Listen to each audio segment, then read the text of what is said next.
पुरंदर हवेली परिसरात खळबळ उडवणारी एक घटना समोर आली आहे। स्थानिक पातळीवर आरपीआय अध्यक्ष म्हणून ओळख असलेल्या व्यक्तीवर थेट 5 लाख रुपयांची खंडणी मागितल्याचा आणि खोटी अॅट्रॉसिटी टाकण्याची धमकी दिल्याचा गंभीर आरोप आहे।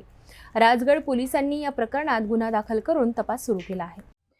राजगड पोलिसांकडे दाखल तक्रारीनुसार फिर्यादी बाळासाहेब विश्वनाथ दूरकर, वय वर्ष 61, व्यवसाय शेती, राहणार दुरकवाडी गराडे, तालुका पुरंदर, त्यांच्या घरी आणि शेतात 22 डिसेंबर 2024 पासून आजपर्यंत आरोपींनी वारंवार धाड टाकली। आरोपी प्रदीप कांबळे, जो स्थानिक पातळीवर आरपीआय अध्यक्ष म्हणून ओळखला जातो, आणि त्याच्या सोबतच 5 ते 6 अनोळखी इसम यांनी फिर्यादीच्या जमिनीतून गेलेल्या रिंग रोडच्या मोबदल्यात शासनाकडून मिळालेल्या पैशांपैकी 5 लाख रुपये देण्याची मागणी केली। पैसे न दिल्यास तुला बघून घेतो आणि खोटी अॅट्रॉसिटी केस टाकून आत टाकतो, असा थेट धमक्या देण्यात आल्या।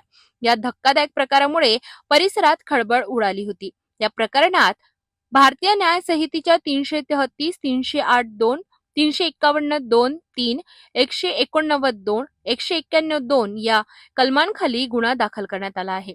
पोलीस निरीक्षक गौडी यांच्या मार्गदर्शनाखाली पुढील तपास सुरू आहे। स्थानिक राजकारणाशी आरोपींचा संबंध असल्याने हा तपास आणखी गाजणार अशी चर्चा रंगली आहे। खोटी अॅट्रॉसिटी टाकून खंडणी वसूल करण्याच्या या कथित प्रकरणाने पुन्हा एकदा स्थानिक राजकारणात आणि गुन्हेगारीला संगणमताचा मुद्दा चर्चेत आला आहे।